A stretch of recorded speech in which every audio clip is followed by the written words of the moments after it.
Oh, I just started the stream. Shit. Let's just see if it even fucking works. That's the problem. Uh-oh. I think it may actually be working. I don't think I even saved my stuff on. Uh-oh. That's not good. Oh, shit. We actually are live. Holy shit. Did I just get YouTube working? I tried to get this shit working for like 30 minutes. Nah, I did not do this. That's cool. Do that.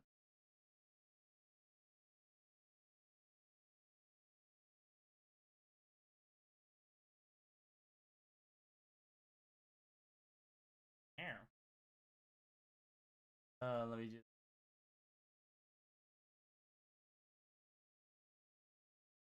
Oh, I look like a high dude there for a moment.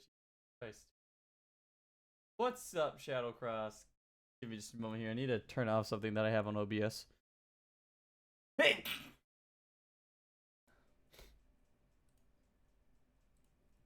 All right, there. I turn off my noise gate, so it shouldn't really make like an awkward silence thing, because that usually happens whenever I have it on. But oh man, this is so fucking weird to do. Thank you. Thank you for blessing me. Hello, cat. No. Here. What's up, girl?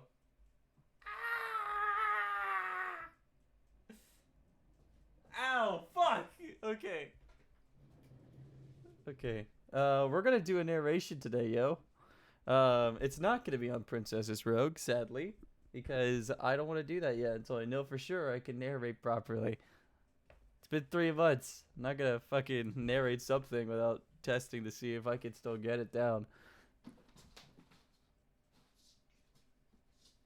She's in her playful mood right now. I don't like that. She's gonna like fuck shit up later. Anyways, how's everyone doing today? Hopefully everyone's doing fine. Oh. What a thug. She coming in here like just owning the place. All right, guys. So what we're gonna be reading today, and for those of you that have not seen the update video that I made or the vlog, quote unquote, recently, I said I was gonna do a live narration on Saturday. So here I am right now. Kept my word, but it's not gonna be on a RWBY fanfic or anything like that because I just want to step aside from RWBY just a little bit, just to read something completely new. Even though this is supposed to be a narration channel for RWBY fanfics only, I pretty much made that clear. I just take today as an exception for that. And either this is going to be a very boring book to everyone, or it's going to be a thought-provoking or a really interesting book to everyone. But what we're doing is that we're going to be reading Free Play, Improvisation in Life and Art by Stefan Nekmanovic. Guy's a musician, and he wrote this book to pretty much give everyone a thought-provoking look on improvisation in terms of in real life and when it comes to art. So writing, making music, whatever's going on right now on camera, this is all improv. Even if there is some thought to it, pretty much all this is winging it now. So, I mean, I can't really get everyone to follow along unless I find a way to project this shit on here, but I can't. So, I'm an audiobook basically right now. Yeah. I'll just try to be as clear as possible with my words and everything. Try to be a bit slow so that, I'm not making anyone miss out on what's going on. Because what I would have done normally for a live narration is just have the fanfic up on screen for everyone and my camera somewhere else, or just have the fanfic on full screen. But I can't do that with a book, so that's bad. Anyways, without further ado, and if my cat won't destroy me, because she's just sitting right here. Hi, cat. Hopefully she doesn't try anything weird. Because I'm going to be too focused on reading to give a shit. Okay. So here we go.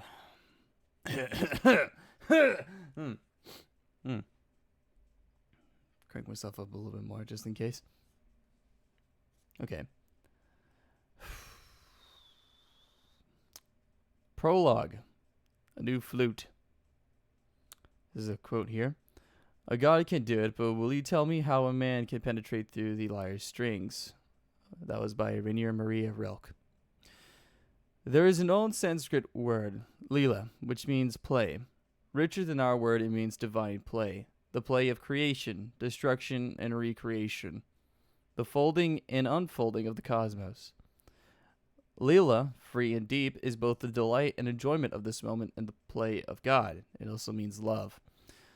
I haven't read this, so it's a little weird for me to read that.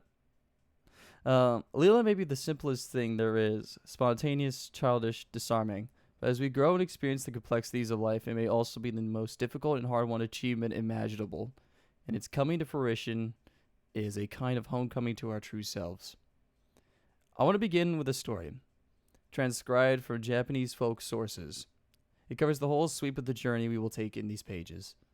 It gives us a moment of the attainment of free play, of the kind of creative breakthrough from which art and originality emerge.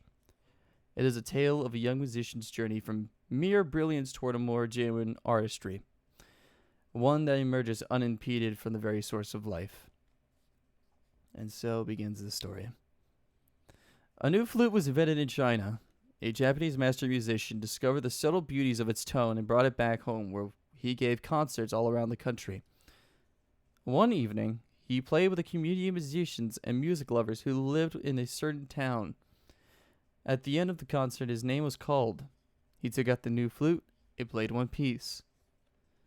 When he was finished, there was silence in the room for a long moment. Then the voice of the oldest man was heard from the back of the room. Like a god. The next day, as his master was packing to leave, the musicians approached him and asked how long it would take a skilled player to learn the new flute. Years, he said. They asked if he would take a pupil, and he agreed. After he left, they decided among themselves to send a young man, a brilliantly talented flautist, sensitive to beauty, diligent, and trustworthy. They gave him money for his living expenses and for the master's tuition, and sent him on his way to the capital where the master lived.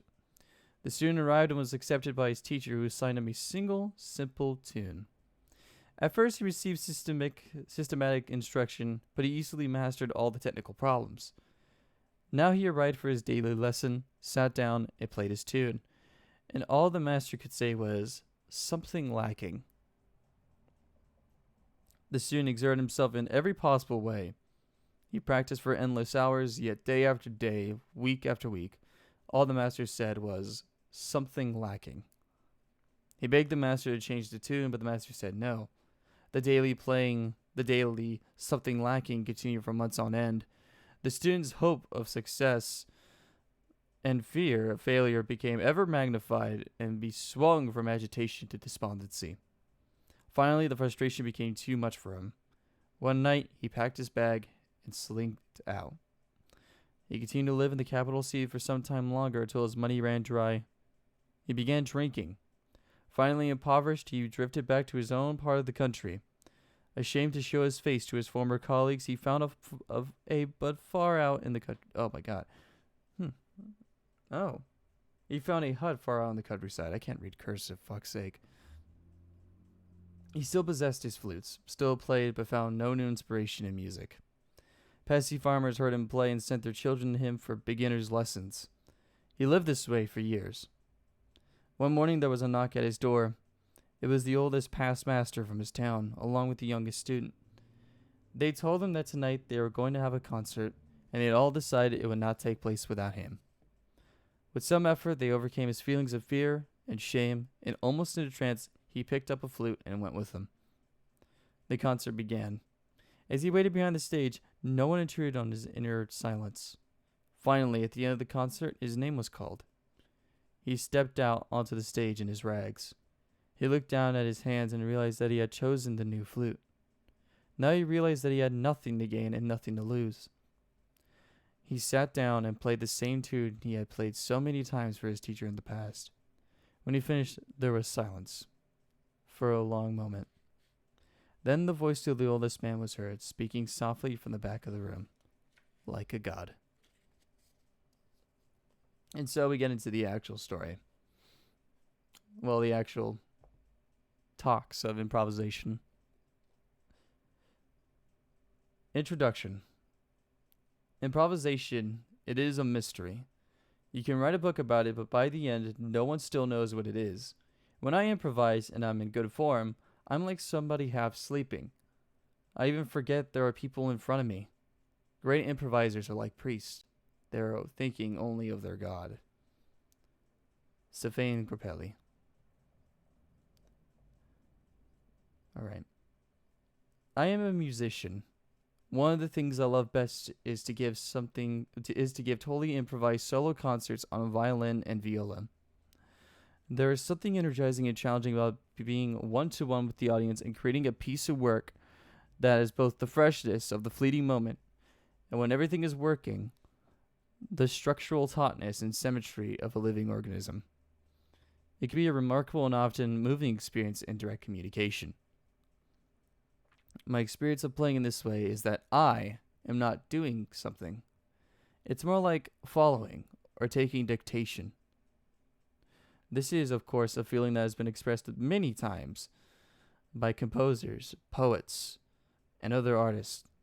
There was a story of one of Bach's pupils asking him, "Papa, how do you ever think of so many tunes?" To which Bach replied, "My dear boy, my greatest difficulty is to avoid stepping on them when I get up in the morning." And there is the famous example of Michelangelo's theory of sculpture. The statue is already in the stone, has been in the stone since the beginning of time, and the sculptor's job is to see it and release it by carefully scraping away the excess material. William Blake, in a similar vein, writes of melting apparent surfaces away and displaying the infinite which was hid. This book is about the inner sources of spontaneous creation. It is about where art comes from. I mean art in the widest sense. I've seen an automobile mechanic open the hood of my car and work with that special sensitivity of hand and eye, that deftness and readiness to absorb surprises, that quality of connectedness and wholeness, which we also recognize in a fine pianist, painter, or poet. This book is directed toward people in any field who want to contact and strengthen their own creative powers, which is pretty much why I bought this book. Its purpose is to propagate the understanding, joy, responsibility, and peace that come from the full use of the human imagination. The questions we will delve into concern how intuitive music or inspiration of any kind arises within us, how it may be blocked, derailed, or obscured by certain unavoidable facts of life, and how it is finally liberated, how we are finally liberated to speak or sing, write or paint, with our authentic voice. Such questions lead us directly into territory where many religions and philosophies, as well as the actual experience of practicing artists, seem to converge. What is the source we tap into when we create? What did the old poets mean when they talked about the Muse? Who is she? Where does the play of imagination come from? When are sounds music? When are patterns and colors art? When are words literature? When is instruction teaching? How do we balance structure and spontaneity, discipline and freedom? How does the passion of the artist's life get coded into the artwork? How do we, as creators of artwork, see to it that the original vision and passion that motivate us get accurately portrayed in our moment-to-moment creative activity? How do we, as witnesses of artwork, decode or release that passion when the artist is gone and we have only the artwork itself before us to see and listen to remember and accept? How does it feel to fall in love with an instrument and an art? I began writing this book as an exploration of the inner dimensions of improvisation. I found it inescapably fascinating that the conception, composition, practice, and performance of a piece of music could blossom in a single moment and come out whole and satisfying. When I first found myself improvising, I felt with great excitement that I was onto something, a kind of spiritual connectedness that went far beyond the scope of music making. At the same time, improvisation extended the scope and relevance of music making until the artificial boundary between art and life disintegrated. I had found a freedom that was both exhilarating and exacting. Looking into the moment of improvisation, I was uncovering patterns related to every kind of creativity, uncovering clues as well to living a life that is self-creating, self-organizing, and authentic. I came to see improvisation as a master key to creativity. In a sense, all art is improvisation. Some improvisations are presented as is, whole and at once. Others are doctored improvisations that have been revised and restructured over a period of time before the public gets to enjoy the work. So pretty much take that as the book that you would pick up from the store, or maybe someone's fanfic that was edited by another fanfic writer. That is a doctored improvisation.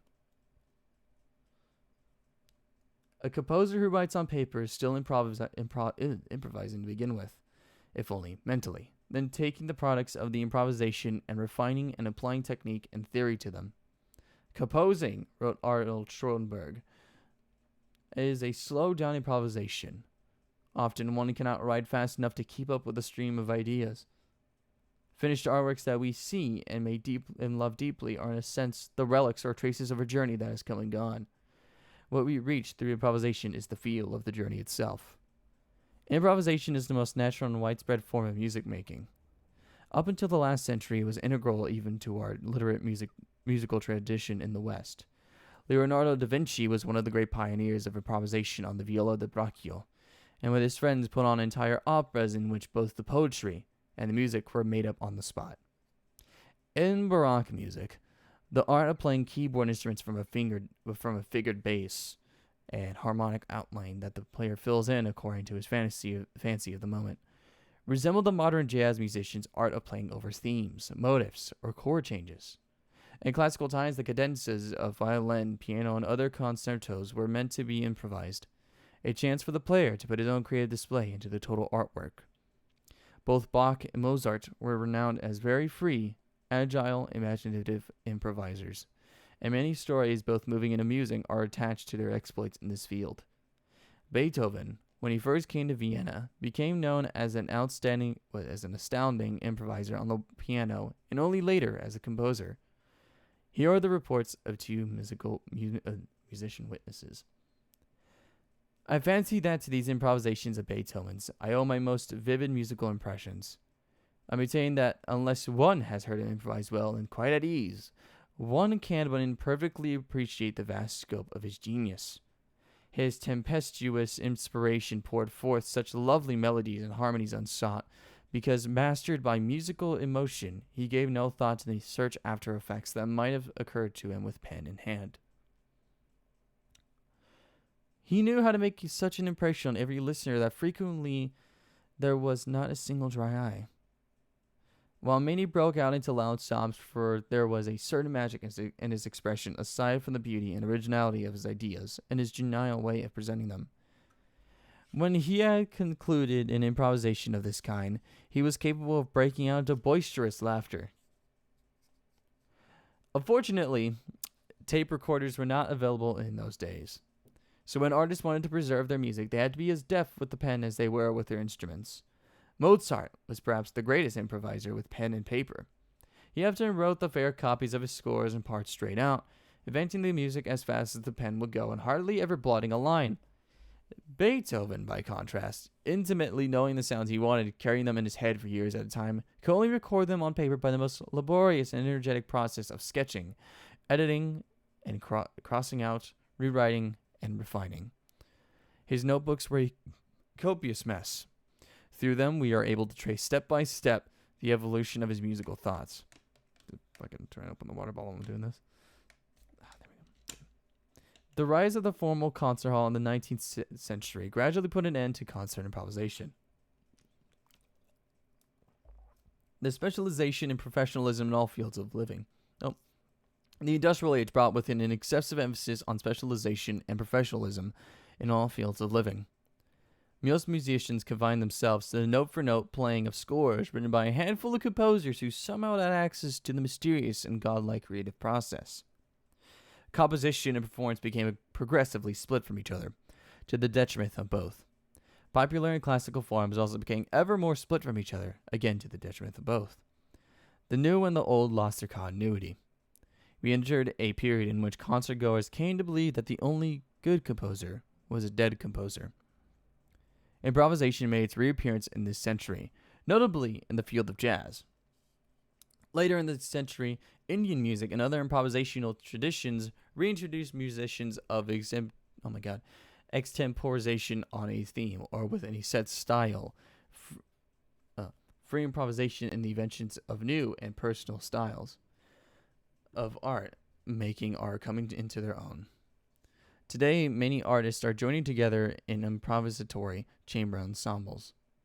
There has been a surge of free play as a modus operandi in many other art forms, notably theater and dance, where increasingly improvisation is used not merely as a technique for developing new material in the studio, but of presenting totally spontaneous finished performances for the public. Visual art has had its tradition of automatism. Painters such as Wassily Kandinsky, Yves Tanguy, Joan Miro, and Gordon Onslow Ford approach the canvas with no preconceived theme, but allow the colors and forms to flow of themselves from the spontaneous and intuitive promptings of the unconscious. In Kandinsky's breakthrough series of paintings called Improvisations, which set the stage for much of 20th century art, he saw himself tracing spiritual states and transformations as they occurred. There is in all these forms of expression a unitive experience that is the essence of the creative mystery. The heart of improvisation is the free play of consciousness as it draws, writes, paints, and plays the raw material emerging from the unconscious. Such play entails a certain degree of risk. Oh man. Let's do that real quickly. Okay. Just saw something popped up and I needed to get that figured out.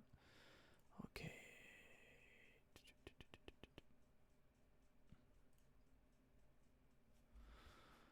All right. Sorry about that. Fuck, where was I? Oh shit, I actually did lose myself. Okay. The heart of improvisation is the free play of consciousness as it draws, writes, paints, and plays the raw material emerging from the unconscious. Such play entails a certain degree of risk. Many musicians are fabulously skilled at playing the black dots on the printed page, but mystified by how the dots got there in the first place and apprehensive of playing without dots. Music theory does not help here. It teaches rules of the grammar, but not what to say. When people ask me how to improvise, only a little of what I can say is about music. The real story is about spontaneous expression, and it is therefore a spiritual and psychological story rather than a story about the technique of one art form or another. The details of many art forms, how to play the violin, how to improvise a raga, how to write English prose, how to make movies, how to teach, are of course particular. Each instrument or medium comes with its own language and lore.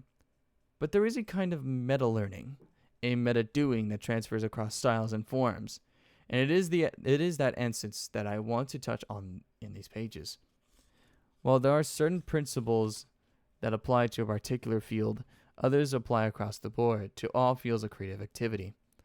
Any action can be practiced as an art, as a craft, or as drudgery. How does one learn improvisation, or any kind of art for that matter, or anything at all? It is a contradiction, an oxymoron. Here is the elementary double bind. Go up to someone and say, "Be spontaneous," or try letting someone do it to you. We submit ourselves to music, dancing, or writing teachers who can criticize or suggest, but underneath it all, what they really ask of us is to be spontaneous, be creative. And that, of course, is easier said than done. How does one learn improvisation? The only answer is to ask another question. What is stopping us? Spontaneous creation comes from our deepest being and is immaculately and originally ourselves. What we have to express is already with us, is us. So the work of creativity is not a matter of making the material come, but of unblocking the obstacles to its natural flow. Hi, Chihuahua. She's gonna probably get on my lap if she wants to. Okay, I can't do that though. Go to sleep, girl. There is therefore no way to talk about the creative process without mentioning its opposite, the whole slimy, sticky business of blocks. Oh, fuck, I'm doing it again. That unbearable feeling of being stuck, of having nothing to say. This book, one hopes, can serve as a blockbuster. Funny. A wedge for breaking apart creative blocks. But the process of working on blocks is a subtle one. It would be nice to have an easy set of recipes that we could apply. 7 steps to busting our blocks. Unfortunately, the creative processes do not work that way. The only way out of the complexity is through it. Ultimately, the only techniques that can help us are those we invent ourselves. This shit's resonating with me on many levels already. Nor can we talk about the creative process, because there are different personality types, and the creative processes of one are not the same as those of another. In the struggle for... Fucking bug. In the struggle for expression of the self, many selves can be expressed. What's up, Maximilian? Hopefully you're doing well today. Each of us must find his or her own way into and through these essential mysteries. I'm doing pretty good, by the way. We have a right to create, a right to self-realization and fulfillment. Not everyone is in the business of standing up in front of an audience with no agenda, expecting the muse to arrive. But many people find themselves in similar positions. You may want to master a musical instrument, express yourself in painting, release the novel inside of you. I wish for that. You may be in school wanting to summon up creativity to write an original dissertation. You may want to make a breakthrough in business, developing some new unheard of plan and executing it. You may be a therapist at wit's end over how to treat a client, a political activist searching for a more authentic way to tune people in to what is happening around them. How do you create a new way of managing a sprawling city, or write a piece of legislation to deal with some of the intricately knotty problems of state, nation, or world? How do you invent a new way of talking with your husband or wife or lover? The literature on creativity is full of tales of breakthrough experiences. These moments come when you let go of some impediment or fear, and boom, in whooshes the muse. You feel clarity, power, freedom, as something unforeseeable jumps out of you. The literature of Zen, on which I have drawn heavily because of its deep penetration of the breakthrough experience, abounds with accounts of Kensho and Satori, moments of illumination and moments of total change of heart. There comes points in your life when you simply kick the door open, but there is no ultimate breakthrough. What we find in the development of a creative life is an open-ended series of provisional breakthroughs. In this journey, there is no endpoint, because it is the journey into the soul. In my own life, music taught me to listen, not just to sound, but to who I am. I discovered the relevance of our many mystical or esoteric traditions to the practical life of art making. Mysticism does not refer to cloudy belief systems or to hocus pocus. It refers to direct and personal spiritual experience, as distinct from organized religion in which one is expected to believe second-hand experiences passed on in sacred books or by teachers or authorities. It is the mystics who bring creativity into religion. The mystic or visionary attitude expands and concretizes art, science, and daily life as well. Do I believe what the man tells me, or am I going to try things out for myself and see what's really true for me? Our subject is inherently a mystery. It cannot be fully expressed in words, because it concerns the deep reverberal levels of spirit. No kind of linear organization can do justice to this subject. By its nature, it does not lie flat on the page. Looking at the creative process is like looking into a crystal. No matter which facet we gaze into, we see all the others reflected. In this book, we will look into a number of facets, then keep returning to them from different angles as the view becomes deeper and more complete. These inner-reflecting themes, the requisites of creation, are playfulness, love, concentration, practice, skill, using the power of limits, using the power of mistakes, risk, surrender, patience, courage, and trust. Creativity is a harmony of opposite tensions, as encapsulated in our opening idea of Leela, or divine play. As we ride through the flux of our own creative processes, we hold on to both poles. If we let go of play, our work becomes ponderous and stiff. If we let go of the sacred, our work loses its connection to the ground on which we live. Oh man. Knowledge of the creative process cannot substitute for creativity, but it can save us from giving up on creativity when the challenge seems too intimidating and free play seems blocked. If we know that our inevitable setbacks and frustrations are phases of the natural cycle of creative processes, if we know that our obstacles can become our ornaments, we can persevere and bring our desires to fruition. Such perseverance can be a real test, but there are ways through. There are guideposts, and the struggle, which is guaranteed to take a lifetime, is worth it. It is a struggle that generates incredible pleasure and joy. Every attempt we make isn't perfect, yet each one of those imperfect attempts is an occasion for a delight unlike anything else on earth. The creative process is a spiritual path. This adventure is about us, about the deep self, the composer in all of us, about originality, meaning not that which is all new, but that which is fully and originally ourselves. Okay. Oh man. The sources. It's like it goes into different moments in this. Also, just a moment. I forgot to do something when I started this. Let's see.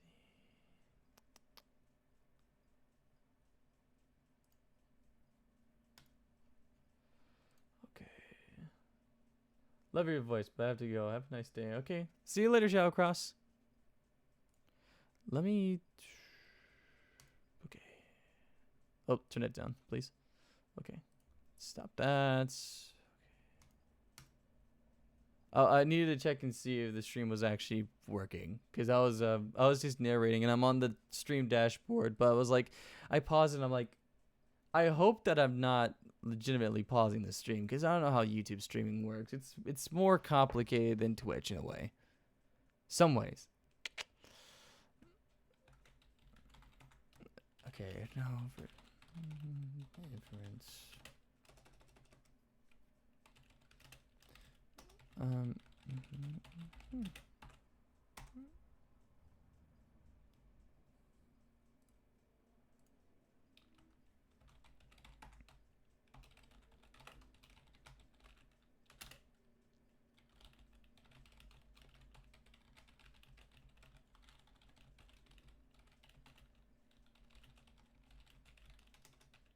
Shit.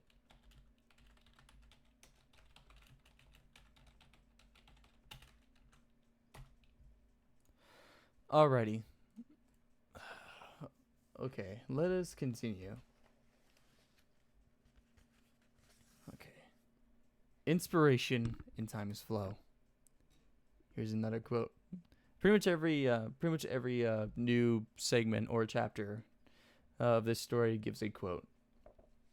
So I will pretty much read them all out. He who binds to himself a joy doth the winged life destroy. But he who kisses the joy as it flies lives in eternity's sunrise. William Blake. When we think improvisation, we tend to think first of improvised music, or theater, or dance. But beyond their own delights, such art forms are doors into an experience that constitutes the whole of everyday life. We are all improvisers. The most common form of improvisation is ordinary speech.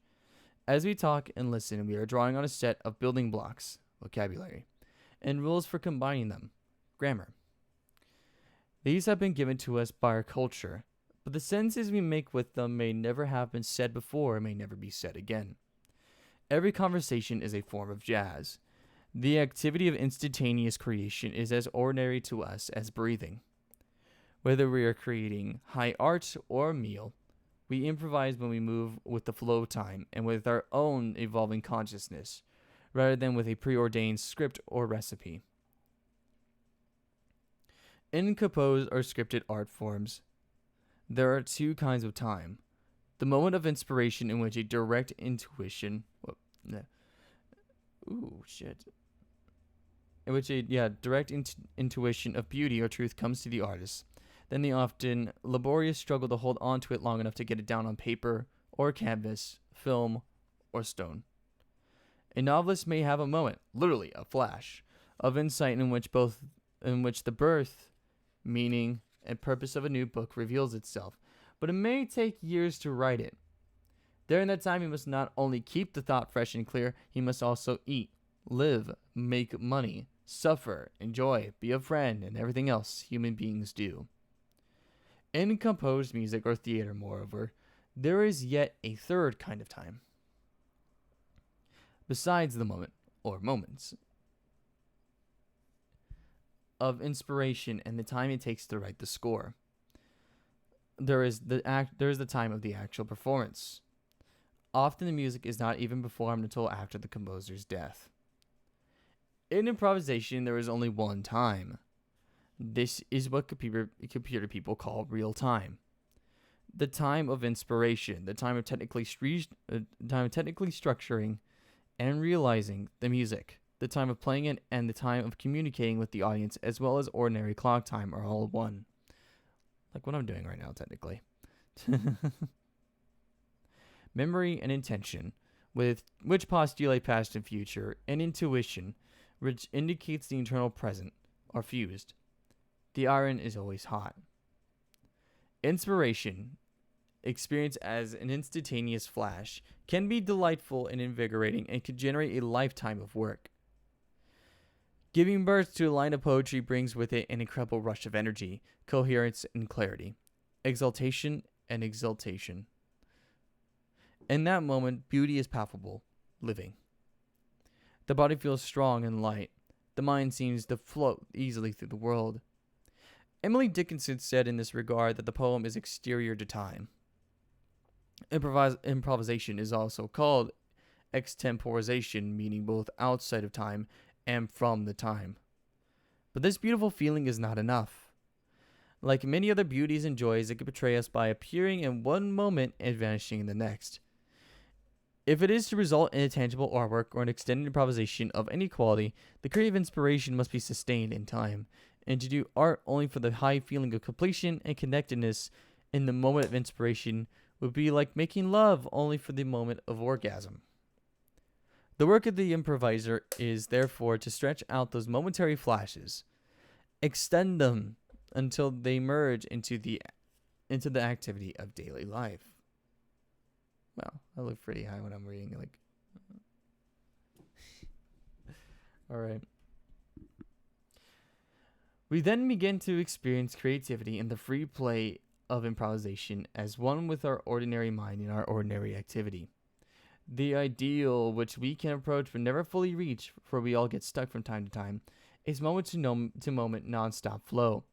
This is what many of the spiritual traditions refer to when they speak of chopping wood, carrying water, bringing to the humdrum activities of daily life the qualities of luminosity, depth, and simplicity within complexity that we associate with inspired moments. We can then say with the Balinese, we have no art. Everything we do is art. We can lead an active life in the world without being entangled in scripts or rigid expectations, doing without being too attached in scripts or rigid expectations, doing without being too attached to the outcome, because the doing is its own outcome.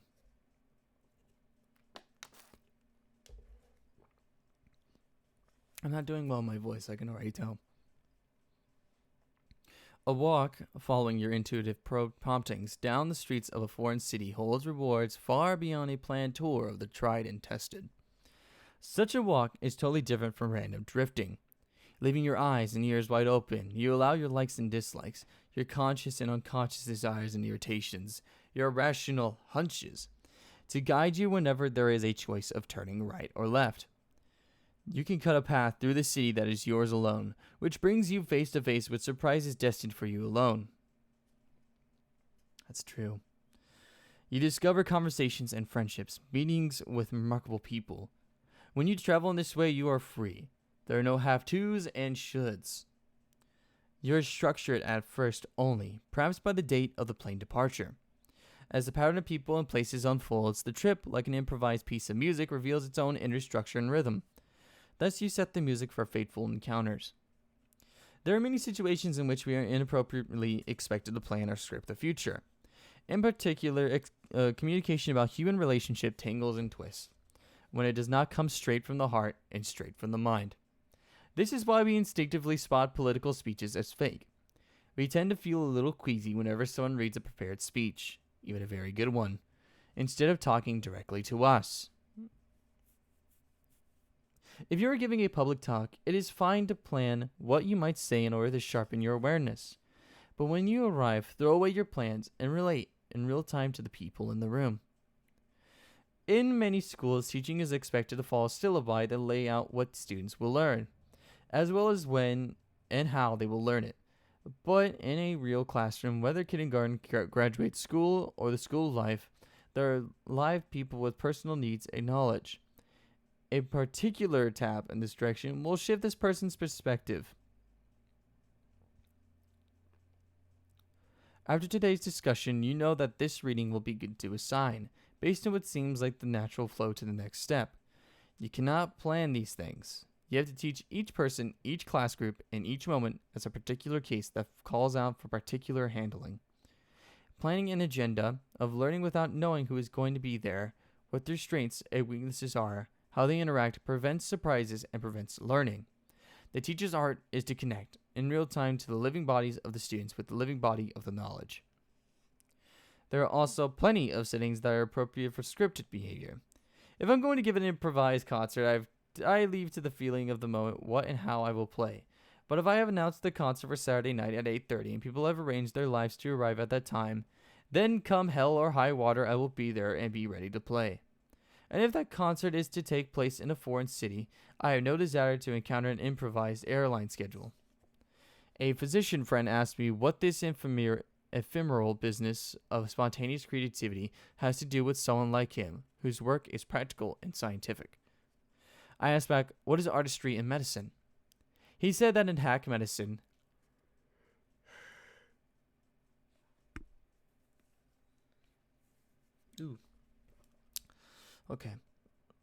He said that in hack medicine, you regard what you're doing as an instance of a textbook case. You see the patient as a generic group of symptoms and try to classify him or her according to what your teachers told you. In real medicine, you view the person as unique, and since you drop your training, you are immersed in the case itself, letting your view of it develop in context. You certainly use your training. You refer to it, understand it, ground yourself in it, but you don't allow your training to blind you to the actual person who is sitting in front of you. In this way, you pass beyond competence to presence. To do anything artistically, you have to acquire technique, but you create through your technique and not with it. Faithfulness to the moment and to the present circumstance entails continuous surrender. Perhaps we are surrendering to something delightful, but we still have to give up our expectations and a certain degree of control. Give up being safely wrapped in our own story. We still engage in the important practice of planning and scheduling, not to rigidly lock in the future, but to tune up the self. In planning, we focus on attention on the field we are about to enter. Thus, oh my god. Okay. Then release the plan and discover the reality of time's flow. Thus, we tap into living synchronicity. Synchronicity. I don't know. Man, I should really check out these words when I finish how they're pronounced, because some of these things I actually have not said before. As an improvising musician, I am not in the music business. I am not in the creativity business. I am in the surrender business. Improvisation is acceptance in a single breath of both transience and eternity. We know what might happen in the next day or minutes, but we cannot know what will happen. To the extent that we feel sure of what will happen, we lock in the future and insulate ourselves against those essential surprises. Surrender means cultivating a comfortable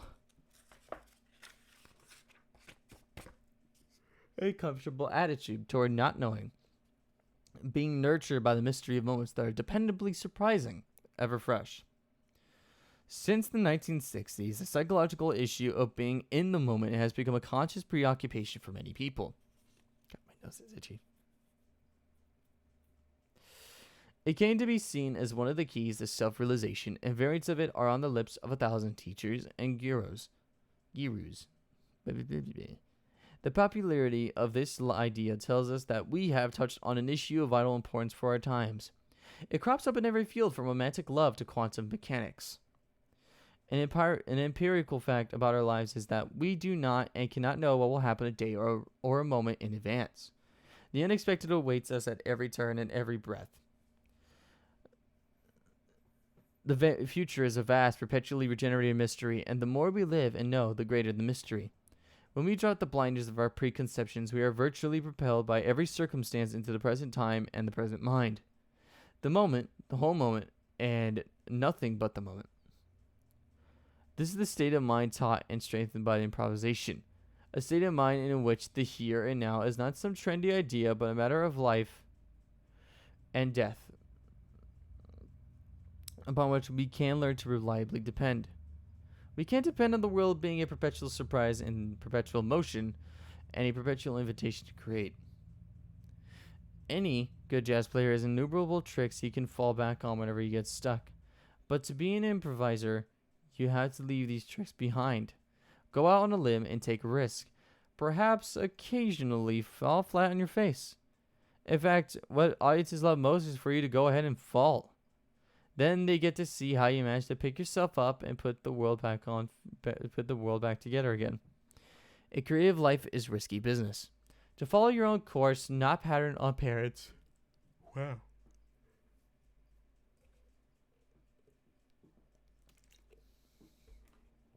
I'm having a hard time here with this. Okay, I'm just gonna try to sit up a bit more straight.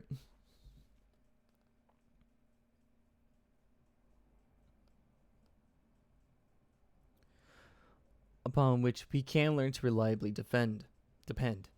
We can depend on the world being a perpetual surprise and perpetual motion, and a perpetual invitation to create. Any good jazz player has innumerable tricks he can fall back on whenever he gets stuck. But to be an improviser, you have to leave these tricks behind, go out on a limb, and take risks. Perhaps this occasionally fall on your face. In fact, what audiences love most is for you to go ahead and fall. Then they get to see how you manage to pick yourself up and put the world back together again. Oh man. A creative life is risky business.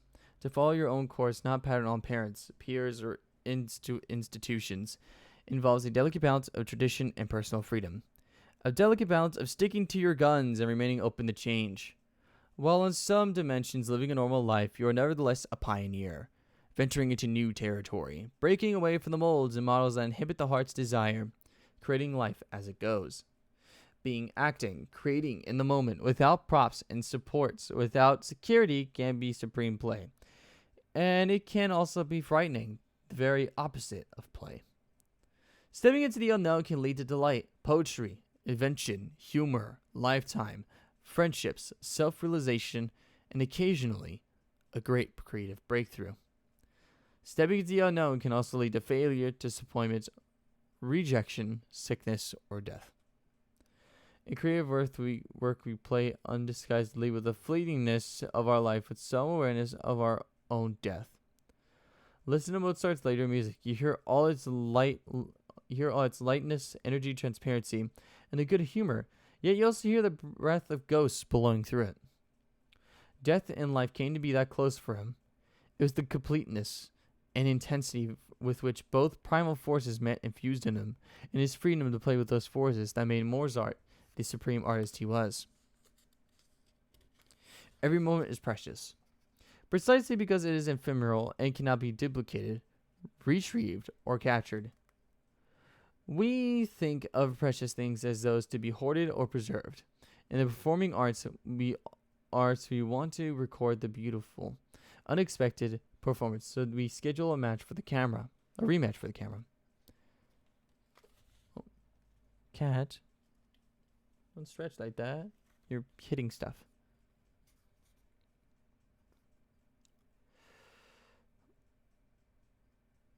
In the performing arts, we want to record the beautiful, unexpected performance. So we schedule a rematch for the camera. Indeed, many great performances have been recorded and we're glad to have them. But I think the greatest performances always elude the camera, the tape recorder, the pen. They happen in the middle of the night when the musician plays for one special friend under the moonlight. They happen in the dress rehearsal just before the play opens. The fact that improvisation vanishes makes us appreciate that every moment of life is unique. A kiss, a sunset, a dance, a joke. None will ever recur in quite the same way. Each happens only once in the history of the universe. Okay. I should have stretched before starting. Oh, cute cat. Ooh.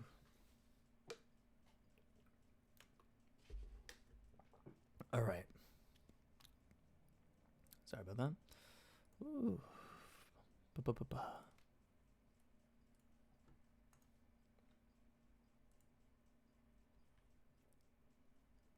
Okay. Now for the vehicle. Here's another quote.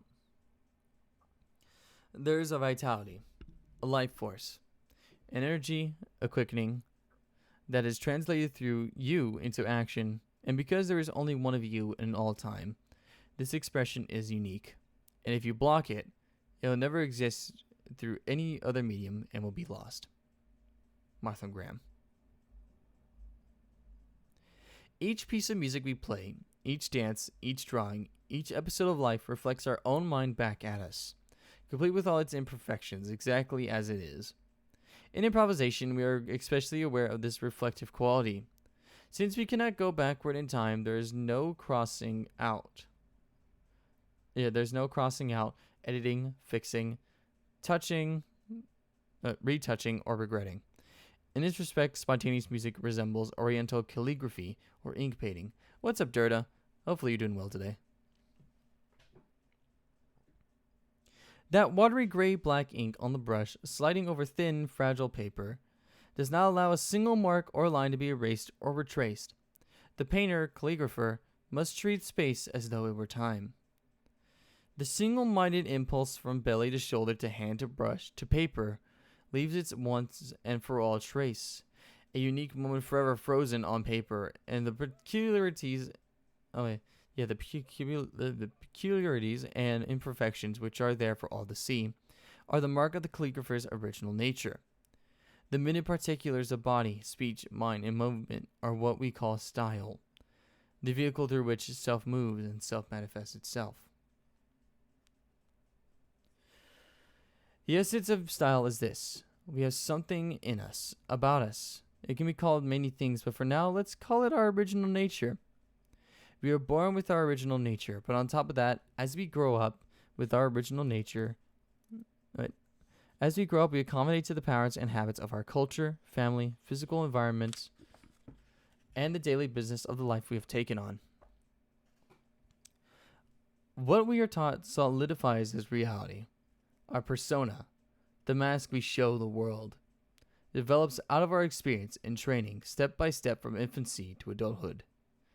We construct our world through the actions of perception, learning, and expectation. We construct ourself through the same actions of perception, learning, and expectation. World and self interlock and match each other step by step and shape by shape. If the two constructions, self and world, mesh, we grow from child to adult, becoming normally adjusted individuals. If they do not mesh so well, we may experience feelings of inner division, loneliness, or alienation. If we should happen to become artists, our work takes on, to a certain extent, the style of time, the clothing in which we are dressed by our generation, our country and language, our surroundings, the people who have influenced us. But somehow, even when we are grown up and adjusted, everything we do and are our handwriting, the vibrato of our voice, the way we handle the bow or breathe into the instrument, our way of using the language, the look in our eyes, the pattern of whirling fingerprints on our hand, all these things are symptomatic of our original nature.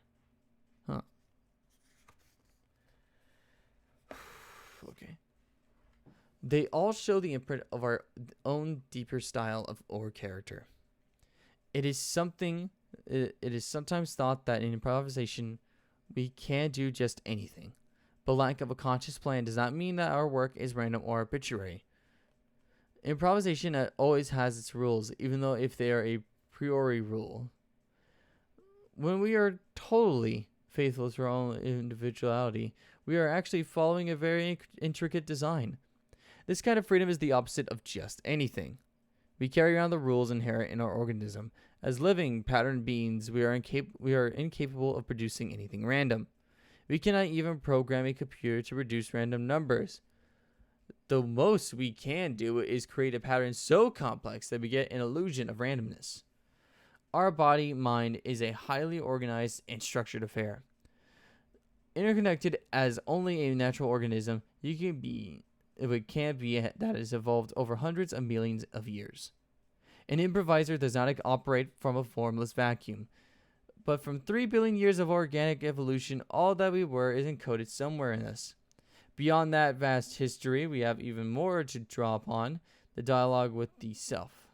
A dialoguer not only with the past, but with the future. Wow, this is reminding me of that one game that was getting popular because of how dumb it was. I think it was Super Seducer, I think that was what it was called. That's a weird-ass Steam game. It's a game about how to pick up chicks, basically. In such a weird way. We cannot even program... Oh, wait, fuck. I'm fucking all the way over there. What? Okay. Jesus.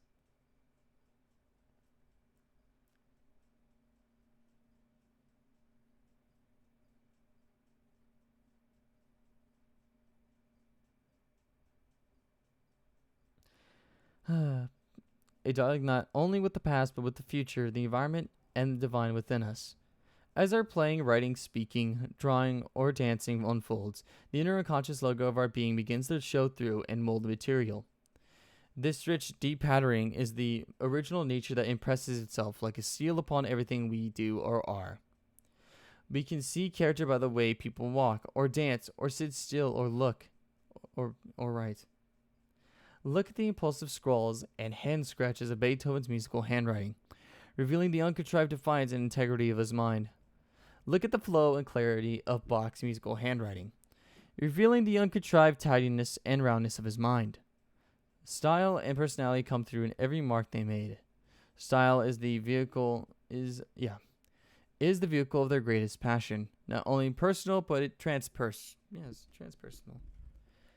Or look at the powerful, free-spirited scribbles of Bach's contemporary, Hakuin, the great Japanese painter and reformer of Zen Buddhism, and his artist-priest followers.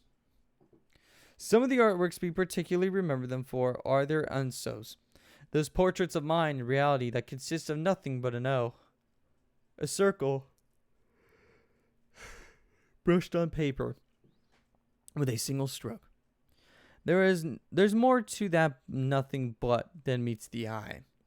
The character of that O, the variations and bends of the curve, its weight and textures, its wiggles and blemishes, reveal an imprimatur that comes from a place much deeper than the style of the time, much deeper than technical ability or the surface personality. Virtually every spiritual tradition disguises the self-clinging ego from the deeper creative self, little self as opposed to big self. The big self is transpersonal. What's up, Immortal? Maybe one day. Fuck. Okay.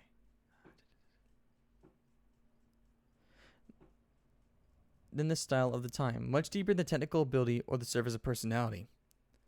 Virtually every spiritual tradition disguise this. Oh my god, I'm not reading this right anymore. Virtually every spiritual tradition distinguishes the self-clinging ego from the deeper creative self, little self, as opposed to big self. The big self is transpersonal, beyond any separated individuality, the common ground we all share. William Blake made a curious and interesting remark. Jesus was all virtue and acted from impulse. not from rules. We usually think of virtue as something that stems from following rules rather than impulse, and we usually think of acting from impulse as acting wild or crazy. But if Jesus had followed the rules of conventional morality and virtue, he would have died as a loyal citizen of the Roman Empire. Impulse, like improvisation, is not just anything. It is not without structure, but it is the expression of organic, immanent, self-creating structure. Blake saw Jesus as the incarnation of God, acting not according to the fixed expectations of someone else's limited ideas, but in accordance with a bigger, deeper self, beyond consciousness. The wholeness of the living universe, which expresses itself impulsively, spontaneously, through dreams, art, play, myth, spirituality. This difference between impulse and rules was explained most clearly by E. Cummings. Give me a moment, I just like, fuck. Ooh. My eyes feel droopy already, man. I cannot believe that. It's only been an hour.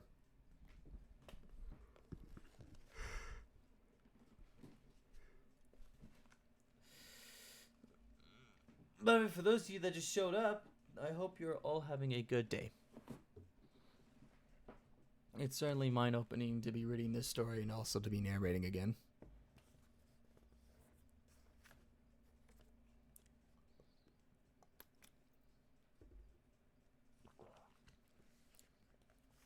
I really needed that.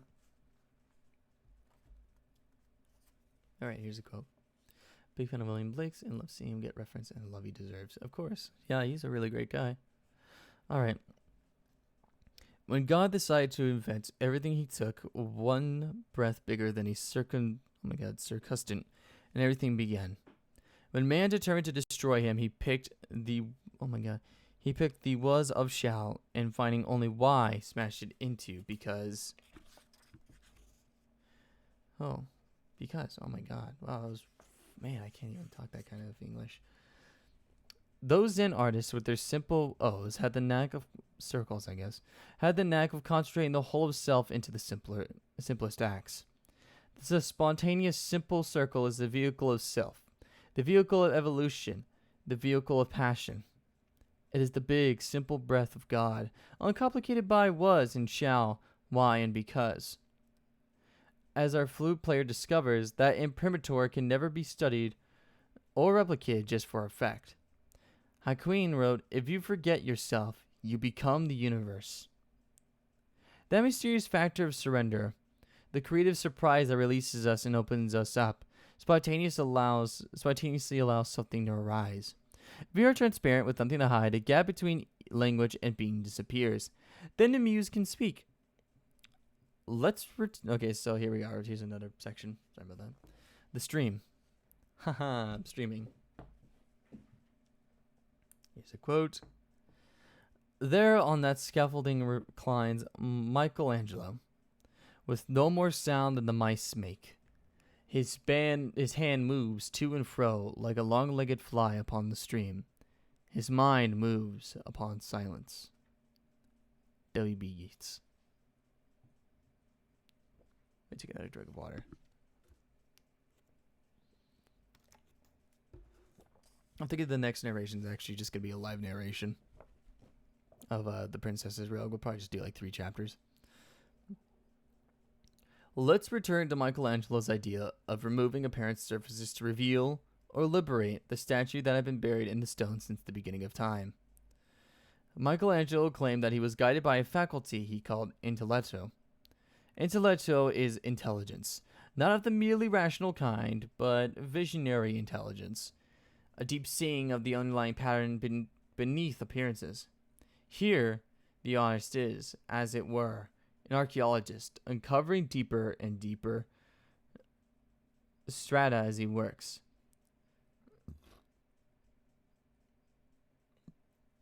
Recovering not an ancient civilization, but something as yet unborn, unseen, unheard, except by the inner eye, the inner ear. He is not just removing apparent surfaces from some external object. He is removing apparent surfaces from the self, revealing his original nature.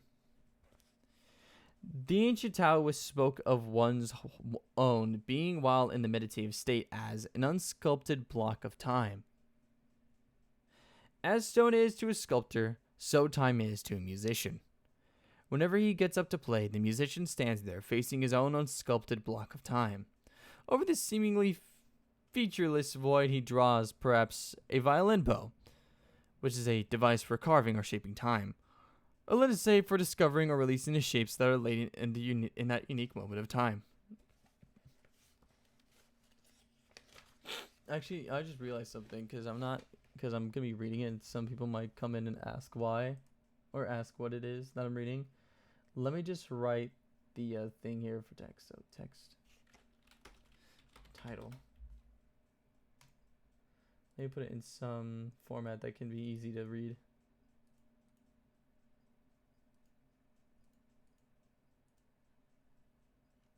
Do I have Helvetica? The way? Please. Here we go. Lights, put the 72.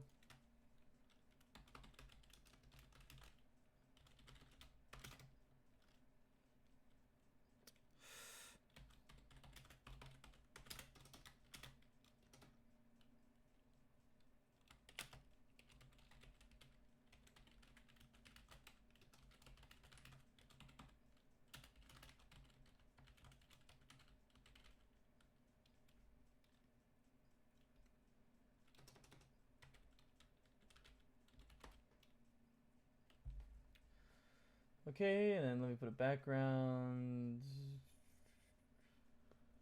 there.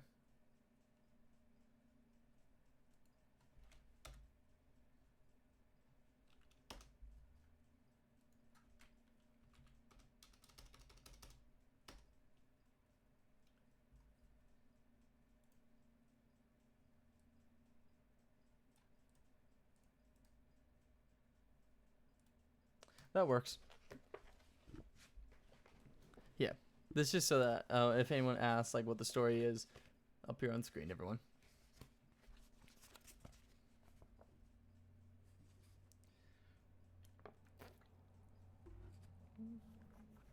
I should have eaten at least a little thing or two before starting. I'm a bit hungry, and that's kind of affecting my reading a bit too.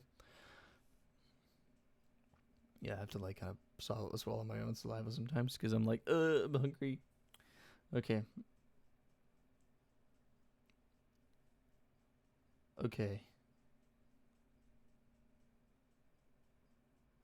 Oh my god. Did I flip the page earlier when I was doing this? Okay. Okay. Let me just start back from where I was then. In the act of improvising, we do a number of things consciously.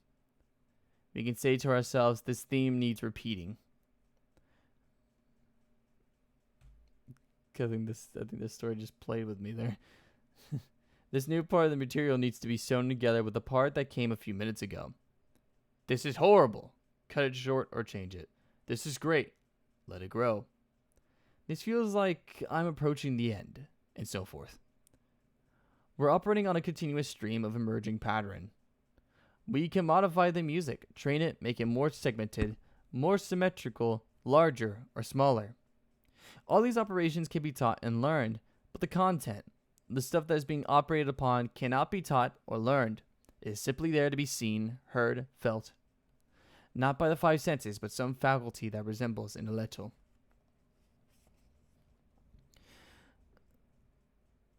What, then, is this seemingly endless stream of music, dance, imagery, acting, or speech that comes out of us whenever we let it? To some extent, it is the stream of consciousness, a river of memories, fragments of melodies, emotions, fragrances, angers, old loves, fantasies. But we sense something else, beyond the personal, from a source that is both very old and very new. The raw material is a kind of flow. Heraclitus's river of time, or the great towel, flowing tile. Goddamn, I can't even fucking say these things right. Flowing through us as us. mysteriously flowing through, unstoppable and unstartable. At its source, it does not appear or disappear, does not increase or decrease, is neither tainted nor pure. We could choose to tap into it or not to tap into it. We could find ourselves unwillingly opened up to it or unwillingly cut off from it, but it's always there. Spiritual traditions, the world or over are full of references to this mysterious juice. Chie in China and Ki in Japan, embodying the great Tao in each individual. Kundalini and Prana in India. Mana in Polynesia. Oh man, I actually did not talk about that in that video, did I? Forgot to say it in that video. I'll talk about that in a little bit, T9. But also, hello. Hopefully you're doing well, T9. Yeah, if you just hold for this chapter, I will talk about RTX in a bit. Mana, Polynesia, Orende, and Manitou, among the Iroquois and Algonquins, acts among the Afro-Brazilian Candomblé cults, Baraka among the Sufis in the Middle East, Elan Vital on the streets of Paris. The common theme is that the person is a vessel or conduit through which a transpersonal force flows. The force can be enhanced through practice and discipline of various sorts. It can become blocked or balled up through neglect, poor practice, or fear. It can be used for good or evil. It flows through us, yet we do not own it. It appears as a principal factor in the arts, in healing, in religion. Listening now to the Pablo Casal's recordings of the Bach cello suites, made half a century ago in the mid-1930s, I feel a quality to the sound itself that goes right through me. It vibrates my whole body like a leaf in a storm. I don't know what to call it. Power, the life force. To use terms like force or energy can be misleading. However, because we are not referring to physical energy in the sense of mass times velocity squared or to the metabolic energy that the body derives from food. Yet anyone who, like a musician, deals with these matters on a practical day-to-day basis knows that to consider this phenomenon nothing but a metaphor is to make an equally great error. Oh shit. Cat, please. Don't touch the television, please. But I'm tired. I'm a cat. I can do what I want. Here, I'll show you guys my cat while I'm reading this. Get it. Take a look at adorableness for some time. I'll just scoot over a little bit more. Let's do this too.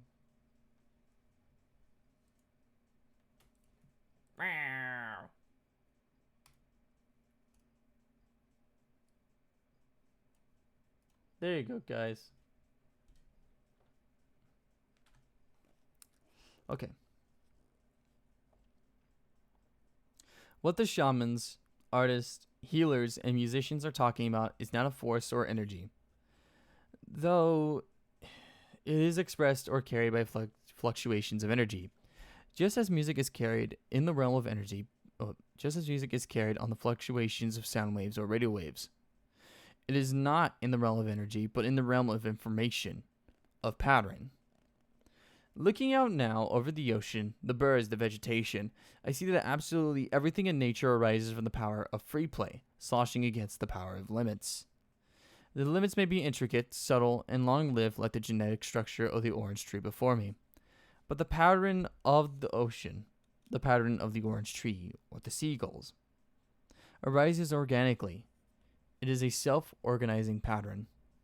The self-organizing activity arises, slowly changes, suddenly shifts, learns from mistakes, interacts with the ways of its fellows and its environment.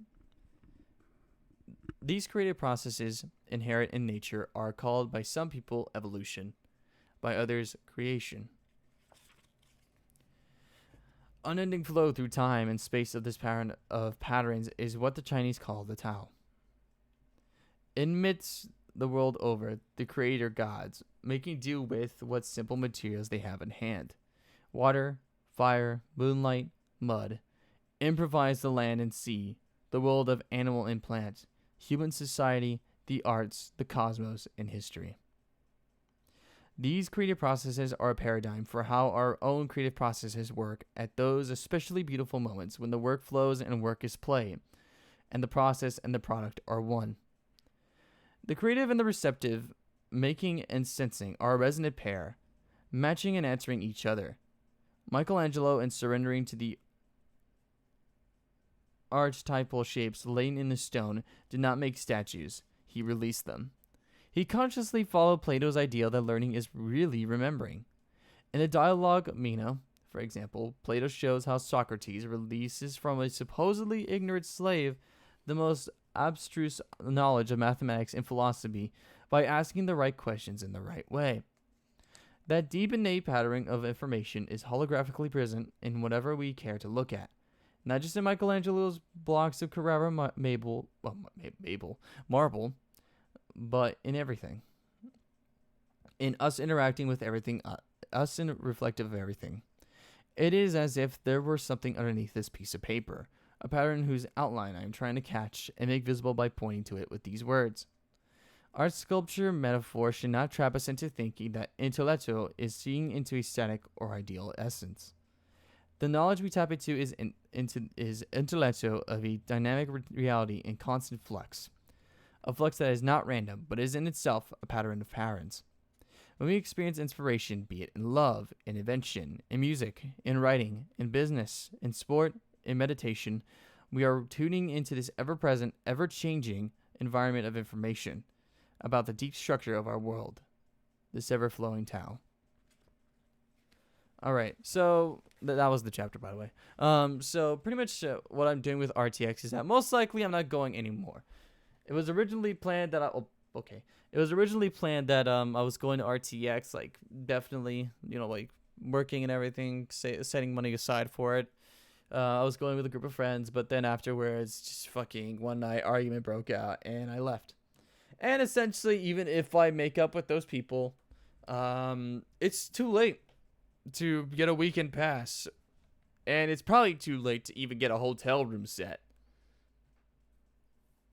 So essentially, if everything were to be made up right now and I had an opportunity to go to RTX this year, I was essentially screwed already from all that shit that happened. Yeah, but I forgot to talk about RTX in the video that I posted before doing the live stream. I should have done that. I just forgot. It just crossed my mind. I didn't have like a piece of paper with everything I needed to talk about on there or anything like that. Pretty much just whatever came to mind that I felt that needed to be talked about just came to mind when I made that video. Though I did have to reattempt it a few times because sometimes it didn't sound right or it was just a little weird of me to say that, which all that stuff.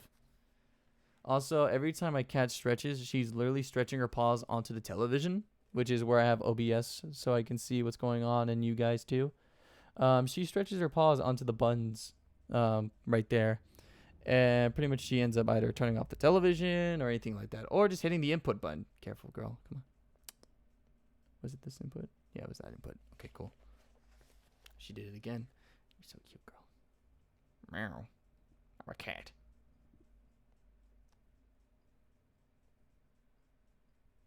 So cute. She's going to end up fat like my other cat, I can tell. All right. I think this may be the last one, or maybe we'll go for a few more, and then I'll talk about some other stuff that I feel that I will need to talk about after we're doing the readings. All right, here's the next segment or chapter. I still don't know what to call these. I can't really call them chapters, in all honesty.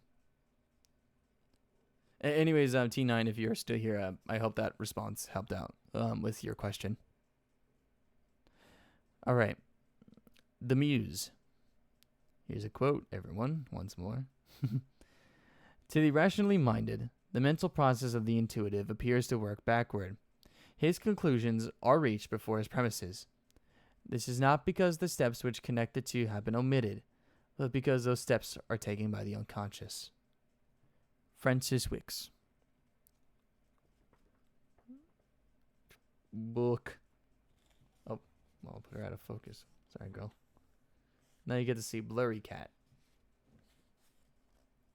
Never mind, refocus. Good.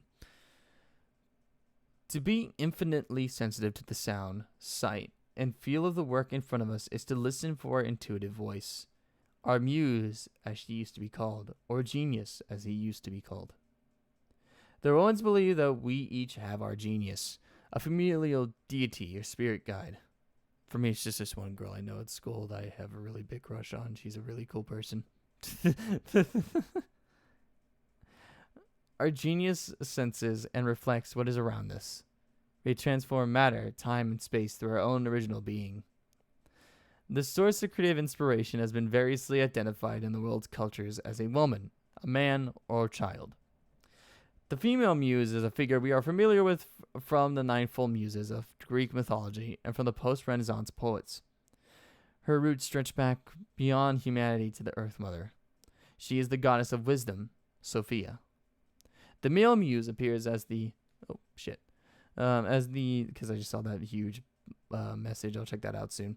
As the Sufi figure Keter, or as Blake's vigorous Blacksmith prophet sun god Los. The child muse is the allegorical figure of play. Let me read that. Because I was hoping to meet you there and shake your hand.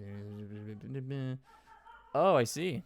Yeah, that makes sense. Yeah, I'm glad to know that, it's like helping out with filling people's time or just giving them something new to listen to and stuff. I think you guys can hear my dog. I apologize for that. All right. I'm just trying to sleep here. I'm a cat. Leave me alone. Oh my god. Oh, you're adorable. Excuse me while I grab that, please. And then there's just me grabbing the button that I have. It's just a retarded button here. Check it out. There you go. That's for everyone.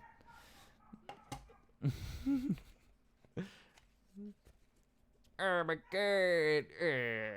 Fucking love her, man. In Blake's watercolor Bright-Eyed Fancy, we see a young woman hovering over a poet-musician playing his lyre. She is pouring out a cornucopia full of ideas in the form of pixies and babies, which the poet-musician tries to play, almost as if his lyre were an instrument for taking notes before they evaporate into thin air.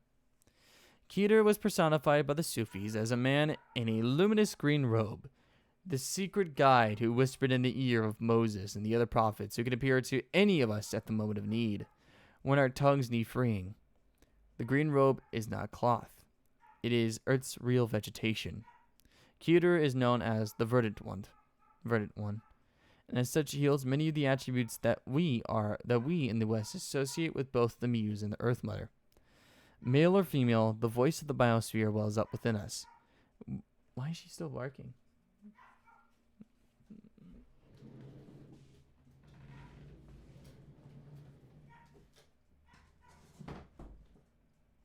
Hopefully that helps out the noise a bit.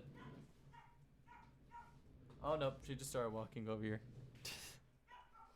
I can hear her just coming towards me. Okay. It is a pretty big damn shame though, T9. I really wanted to go to RTX, but I don't feel like going there anymore. And I also I don't think I talked about it in my video, but I signed up for SGDQ, Summer Games Done Quick, 2018. I'm still waiting on a response from, pretty much to see if my submission even made it in, or if it's a backup or a bonus run. I don't know. I don't think I'm gonna go to SGDQ if it's one of those things. If it's accepted, I will go. But if it's if it's not like anything other than accepted, I'm not going, because it is such a huge chance that I could just backfire and just cancel when I get there, and I just wasted so much money. I'm gonna have to apply for another job again though for that, because I'm currently broke and I'm out of the job. Okay.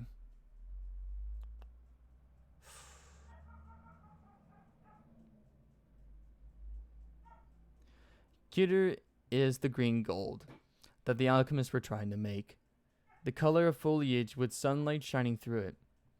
This color is the blending of earthly and celestial life. It is neither an abstraction nor a mystical dream. but the everyday chemistry of photosynthesis by which we live. Each image of the muse eliminates one of the infinitely many shapes that creativity can take.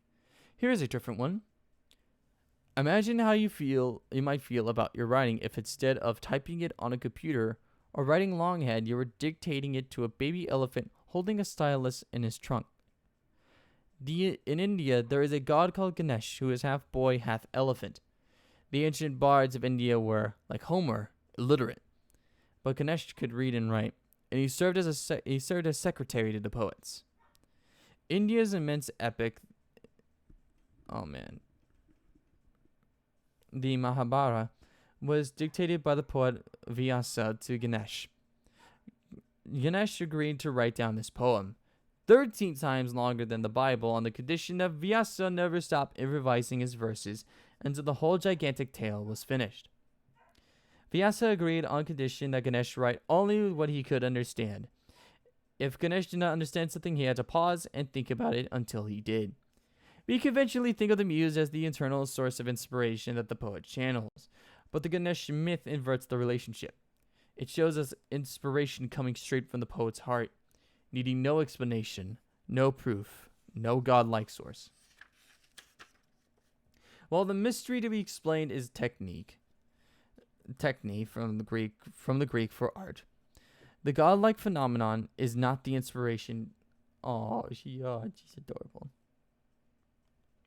The godlike phenomenon is not the inspiration, but the craft by which the inspiration is realized. Is she sleeping with her head up slightly? I'm a cat. Meow.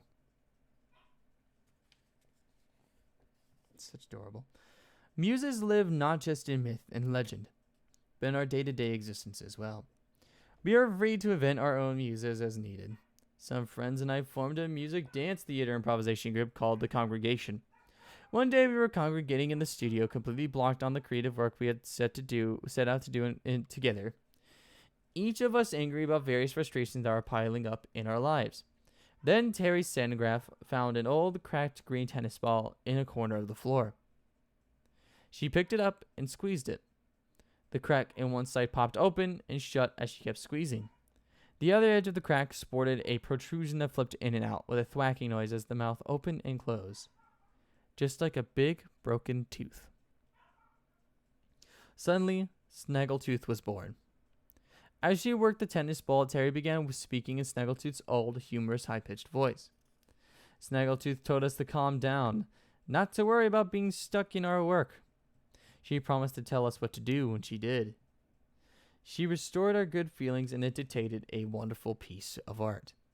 Terry had split into a muse plus her ordinary self.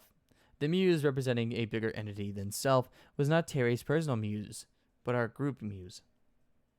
We took turns operating Snaggletooth, but the voice, personality, and authoritiveness remained the same. She continued to speak better and more clearly than we bumbling humans can manage to. We soon began calling her Snaggletruth, with a mixture of humor and heartfelt gratitude. Although Snaggletooth has long since disappeared, one can consider this volume to be the first book of aesthetics and philosophy to be dictated by a tennis ball. The green ball of the earth, the biosphere, the Verdant Wand, is the big entity of which we are part. And the muse or Carter, Sophia, or the Holy Spirit, is the voice of the whole speaking through the parts. This voice speaks a language that we find often incomprehensible, sometimes even frightening, and always awesome. The muse is the living voice, as each of us experiences it, of intuition. Intuition is a synaptic summatation. Our whole nervous system balancing and combining multivariate complexities in a single flash. It's like computation, but while computation is a linear process going from A to B to C, intuition competes concentrically. Oh my god, concentrically. All the steps and variables converge on the central decision point at once, which is the present moment. Reason knowledge proceeds one step at a time, and the results of one step can, and often do, overturn the results of the previous step. Hence those moments when we think too much and can't firmly decide what to do. Reasoned knowledge proceeds from information of which we're consciously aware, only a partial sampling of our total knowledge. Intuitive knowledge, on the other hand, proceeds from everything we know and everything we are. It converges on the moment from a rich plurality of directions and sources. Hence the feeling of absolute certainty that is traditionally associated with intuitive knowledge. Pascal said the heart has its reasons. Which reason? We cannot know. Which reason cannot know, I mean. Feeling has its own structure, just as thinking has its own structure. There are levels of feeling and levels of thinking, and something deeper than both of them. Something that is feeling and thought, and both and neither. When we speak of trusting your gut, it is to this activity, intuition, that we are referring to our decisions. I remember a feeling that caught me as I hung up the telephone once, a kind of sadness. I realized that my inner knowing had told me to say something and I did not pay attention. I thought with regret back to other times when I had heard that voice and ignore it. The simplest yet most elusive lesson in life is learning to listen to that guiding voice. I have learned to respond to it more and more, yet the time still come when I admit that I have just missed some extraordinary experience because I failed to catch the message fast enough. And when that happens, something is irrevocably lost. It is vital at such moments to learn how to forgive oneself. Perhaps the awakened state means being ever ready to respond. Something that no one can be all the time. But we can approach it. Oh god, okay, I thought she was like getting on top of the keyboard and just laying all over it. Never mind. God damn, she's adorable.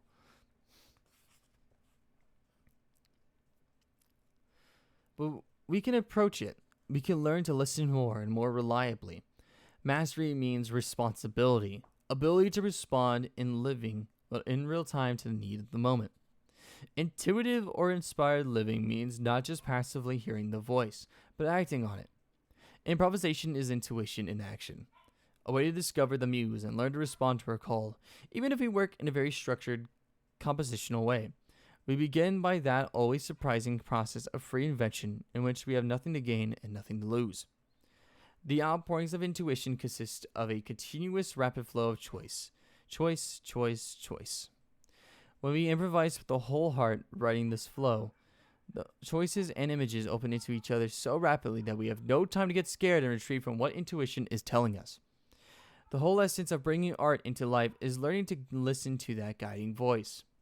Opening up the violin case and picking up the instrument is, for me, a context marker. A clear message to myself, now it's time to respond to that voice.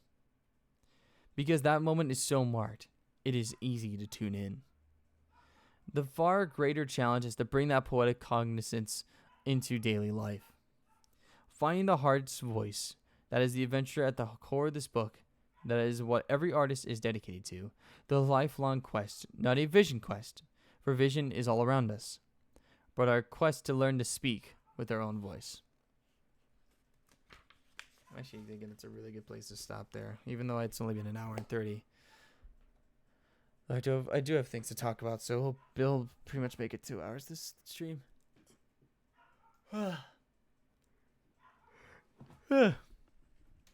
Thank you guys for watching, by the way, or listening. For those of you that actually came by, I guess I'll just like, I'll just link it out because it's a really helpful way to get people's inputs and just have everyone in one place. Just to come up with some things to do with everyone and stuff like that. I'm going to.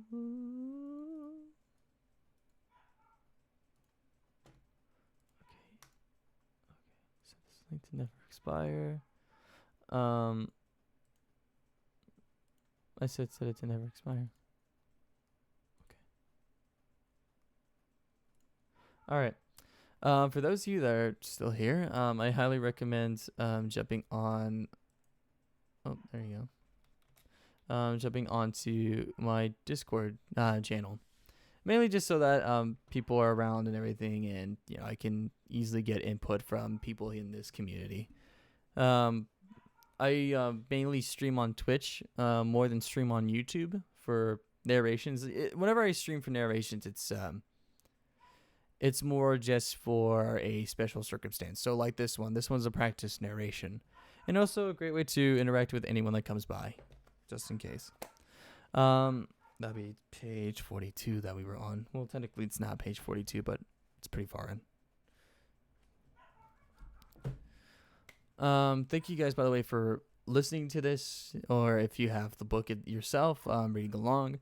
I'm not sure if I'll do it again, but I mean, like, for those of you that are going to be watching this via the video that's created from this stream, it'd be great for you guys to leave some feedback in the comment section below, because I was thinking of doing this as a one-off thing only. But if you guys want me to continue reading it, I'll probably do this as a live stream circumstance. I'll just stream this book as I read it and stuff like that. So that'll be the thing that I'll be waiting for, just for you guys in the comment section to reply about it. If there's not many responses, I'll think about it too if I'll do that. But I can assure you guys the next narration that we'll be doing is the next few chapters of The Princess's Rogue. Will that one be a live narration? Yes, it will.